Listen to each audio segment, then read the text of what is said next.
window clearance for real estate projects become a reality soon. This has been the biggest demand of the industry. And signals from the new government give a lot of hope that this might finally happen. The President spoke about it in his joint parliamentary address.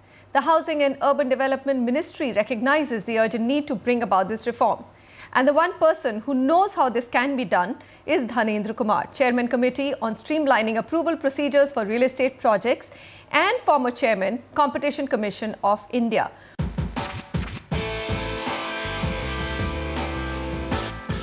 Welcome, sir. The committee headed by you recommended single window clearance for real estate in November 2012. But it just couldn't take off. We've had a change of government. Now there's a new government in place wanting single window clearances for not just real estate but all businesses. Do you think it can happen? Certainly. Is it feasible? It is absolutely feasible, and it has been done in many countries, and the government is determined. My worry is that we are a federal structure and housing is a state subject. There are central level clearances needed. How do you marry all of this? Absolutely. It can be done in an enmeshed IT platform. There are several clearances needed from the central government, which would include clearance in environment, clearance in defense, the heritage building, ASI and so on. There are clearances needed from the state, the town country planning, the land, power, whatever else. All these can be done together. There could be a single composite application form. Once it is filed, copies can go to everywhere, and then whoever is concerned with it can process it. What we have recommended in this report, that there should be a system of time-bound clearances. First of all, nobody knows at the moment what are the clearances needed, which are the forms, and many times you have to file in a consecutive manner. Once you obtain an approval, if it is delayed beyond a point, by that time the earlier approval is over, and therefore you have to apply afresh. It's like a snake and ladder situation. So the total time involved and the delays and everything, they ultimately get multiplied, and in terms of money means a lot. According to a report, McKinsey's... Would you agree that developers, when they claim that, because of approval delays, their cost of project goes up anywhere between 25 to 40%, is it that high? I won't entirely agree with that. Many a times I think it is just inflated. Exaggerated. But certainly it's a huge cost. Right. And ultimately all that is passed on to the consumers. Yes. Nobody does it himself. So the poor helpless consumer ultimately has to bear the brunt. And therefore, if we streamline the approval procedures, which has been done not only in smaller countries like in Singapore or Hong Kong and elsewhere, but in many other countries around the world.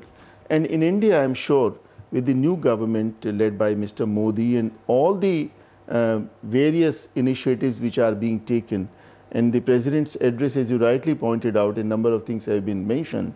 I'm sure it's going to happen. They have talked about 100 new cities, for example.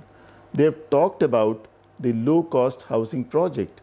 They have talked about that in the year 2022, when India celebrates 75 years, housing for everyone, and so on. So explain to me, sir, that something like environment and impact assessment, EIA, which is also becoming a huge bone of contention. How do you streamline that on one end and then combine it from, let's say, a state level or a local level town planning approvals? Absolutely. This is perfectly doable. First of all, you have to clearly identify which are the kind of projects where you need to undertake environmental impact assessment. For example, do you need it for residential projects, which developers have been asking? For the bigger projects you do, but for smaller projects, for low-cost housing, for the EWS, economically weaker sector. By the way, 95% of the shortage in the country, in this kind of and the shortage is huge, 18 million dwelling units and so on. So if we were to eliminate the need of environmental clearances for these projects, in fact, they should be given a certain special dispensation, maybe infrastructure status, maybe low-cost financing and stuff like that. Similarly, in many other, up to a certain story of certain heights, there should be no need. Why should there be any need? So you're saying even streamlining the number of approvals is important? Exactly. So in my report, I have recommended 6-pillar kind of a thing. Okay. There should be a compendium of all the approvals which are needed. So far, not many people know. In fact, even the town... every developer must have a standard list of approvals that he needs. It cannot change from state to state. Exactly. If you engage a town planner, even he does not know how many approvals are needed. So the forms should be standardized, and to the extent possible, there should be a single sort of composite application form. So compendium of all clearances needed. Secondly, there should be, to the extent possible, streamlining these clearances which are needed. Many of them have become absolutely outmoded. Just throw them out. Yes, you say that in your report very strongly. Yes, just throw them out. Only those, in fact, in my other report, which is unrelated but slightly related, National Competition Policy, which again this committee I was chairing, I have recommended that government should undertake in all the ministries a close review of all existing regulations, rules, systems, procedures to see whether the cost and time involved in compliance thereof is commensurate with the benefits to accrue therefrom. Yes. And if it is not, then throw them out. I mean, what is the point? In your study, did you find, I mean, again, I'm just asking these questions because there's also this belief that because of the multiple levels of clearances required, there is a lot of graft money which flows in the system. Absolutely, it does. Everybody knows it. And people and that can also be done away with. Absolutely. A lot of rent seeking will go if there is a complete transparency. I like the word that you've used, rent seeking. Absolutely. If there is transparency, I mean, at the official level or the political level and so on, the need of any seeking favors would go. And I've also suggested therein that there can be a number of other reforms also. For example, there is need of training, of capacity building of the officials. Right now, they don't know how to. That's our biggest challenge, sir. Capacity building at municipal level is a huge, huge challenge. So tell me, I mean, if it had to get implemented, where do you think the push should go? Should it go from the housing ministry at the center? Yes. Is that where they should be spearheading this? Ultimately, it is to be done in the states. But if it is done, right now the mood is there. The mood is extremely optimistic. And you can't let this slip through. It can't let, we should encash on it. Right now it is like one of those Swaraj, Independence Day, when everybody wants to contribute. Everybody is so optimistic, hopeful. And charged up.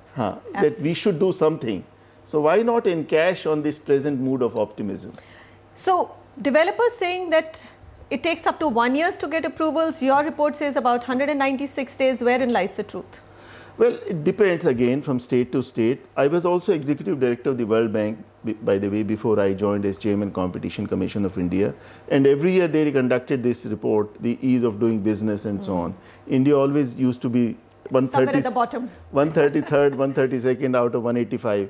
In the construction permits, India was at 182nd out of 185, by the way. So it is tough. It is tough. It is tough. All right. Undoubtedly. Now, the one thing which I really wanted in reaction from you, developers say, okay, delays happen because of approvals not coming to us. The costs we could slash down by about 40% if approvals come in time.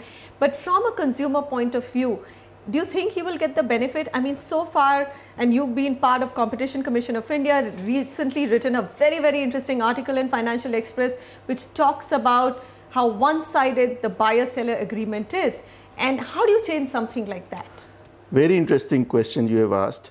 There is a term called contra proferentum. It's a well-established jurisprudence principle that if anybody offers in an agreement unfair terms, then in a situation like this, those terms have to be interpreted against the offerer.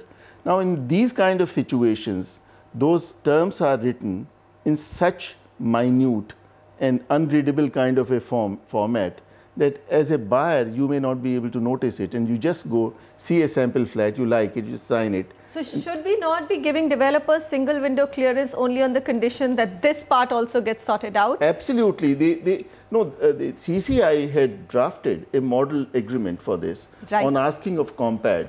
It's unfortunate that that didn't go through ultimately.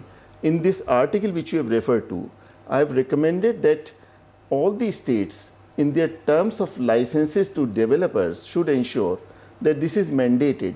Wow. If there is a fair agreement between the developer and the buyer, then a lot of problems. Ultimately, they have to imagine a situation that if you are a flat buyer from DLF, for example, then you got a relief from CCI. Because you're a dominant for all player. Others, they don't have any relief. They have to go to consumer court. So for the same terms of conditions, if you can't get anything, what is your relief?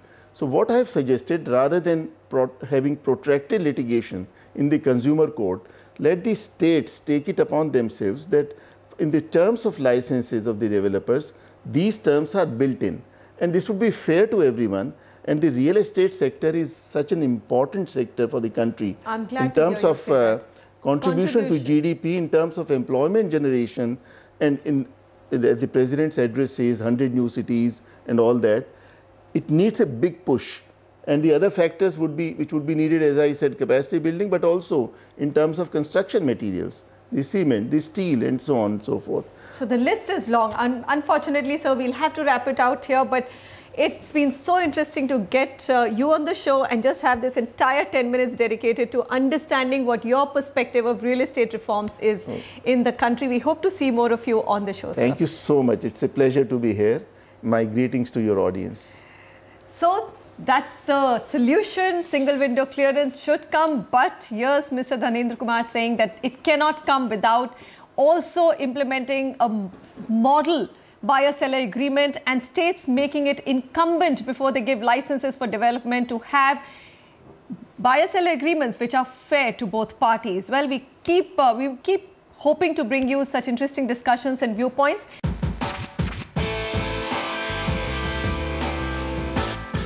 And we'll move back to the Q&As with Pratyush on the phone line. Actually, this is an email, so pardon me on that. We're searching for a 3 BHK flat in Bangalore. He says our budget is 55 to 60 lakhs. We've got a project named Vivek Aroma in Panathur Road, where the builder says he won't provide an OC as the project has 25% deviation, but will regularize by the payment of betterment charges and provide the E-Khata. Whether this will be a wise project to go for.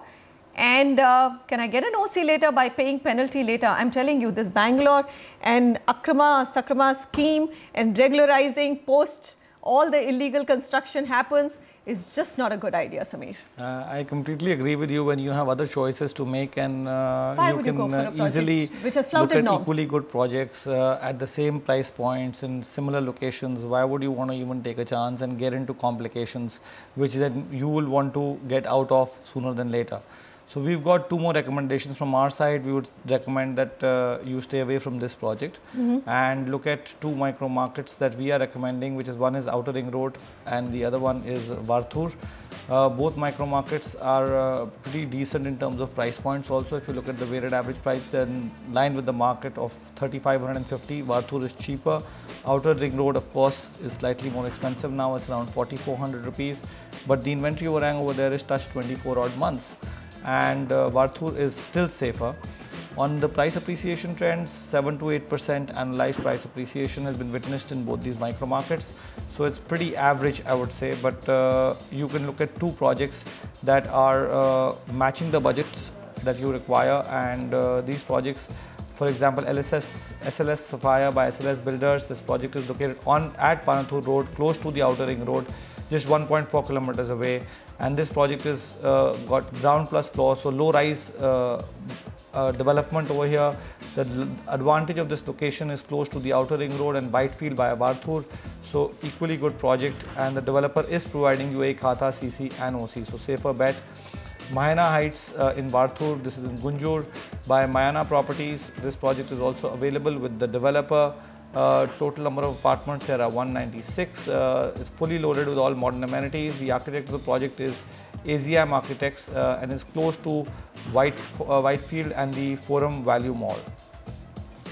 All right, Pratyush, we are just absolutely not comfortable when developers flout norms. It could be just a small, construction norm which has got flouted, but hey, why go for that developer at all? You have better choices. Why wait for a government regularization scheme to come in and for you to be hopeful that if you pay that 6 to 8% and then get an occupation certificate? No, you as a consumer have too many choices to go with developers who are flouting norms. It also tends to penalize developers who are actually following regulations, doesn't it?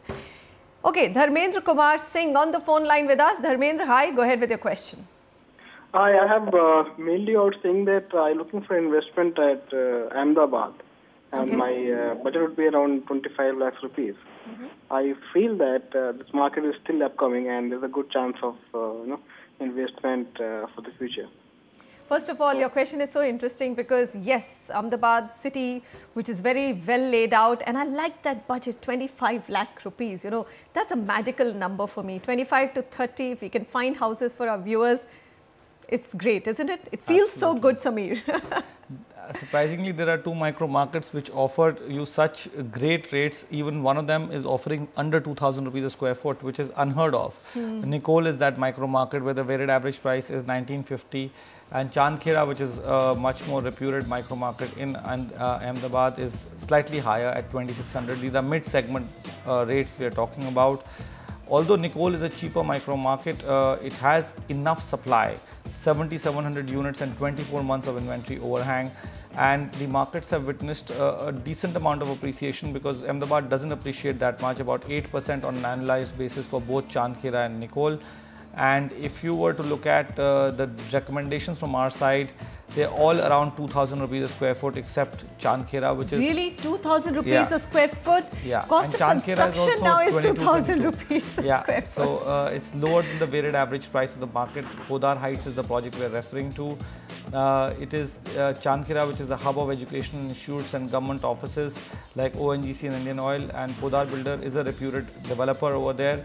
The project is under construction and will be delivered in 2015, available directly with the developer. Then you have Maruti 5 by Maruti Developers in Nicole. This is 2,000 rupees a square foot.